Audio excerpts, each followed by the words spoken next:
ညတော့ထိုင်းထီလက်ကားရောင်းတဲ့ထီဆိုင်ကိုမချစ်ကနေဘလို့သွားမယ်ဆိုတာပြပြပြနေတာလေမတွေ့ရထိုင်းမာတွေကိုနောက်ကနေကြိုက်ပါလေဒီကကျွန်တော်မျက်နှာယူပြပါလေ Emotional damage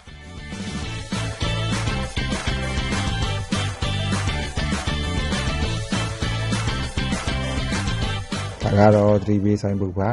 ကျွန်တော်တော့ဘယ်တော့မှမဖတ်ပါဘူး sorry တော့ရထားလက်မှတ်ဝယ်တဲ့စတေးရှိရဲ့နေရာကိုသွားပါတယ်ပထမတော့ကျွန်တော်နေတဲ့ဗန်ချက်ကနေပြီးတော့မိုးချစ်ကိုအစဉ်ထားပါတယ်ဒီဒီတရက်ကိုခေါ်ရရှိလို့ပါ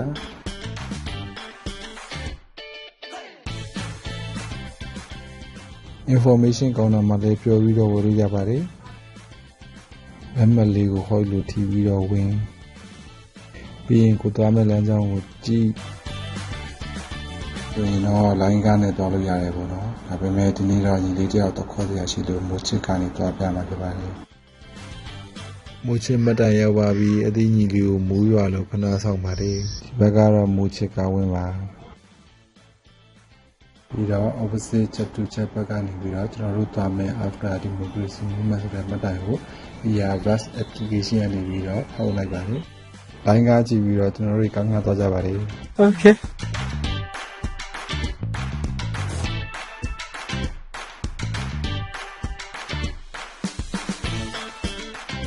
ထိုင်းထီလက်ကားရောင်းတဲ့လမ်းကိုရောက်ပါပြီ။အဖက်ကတော့ခောက်ဆန်လမ်းပါဒီလမ်းဖြစ်ပါတယ်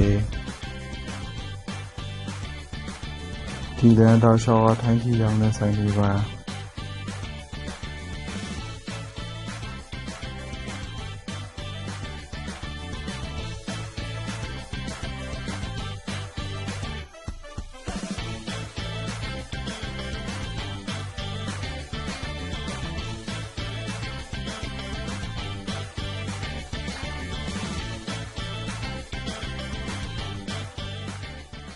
နောက်ဗီဒီယိုတွေကြာရင် line ကနေဘယ်လိုသွားမလဲဆိုတာကိုတစ်ချက်ပြပြပေးသွားပါမယ်။ဆုံးဖြတ်ကြည့်ရှုပြီးလို့အားလုံးကိုကျေးဇူးတင်ပါတယ်။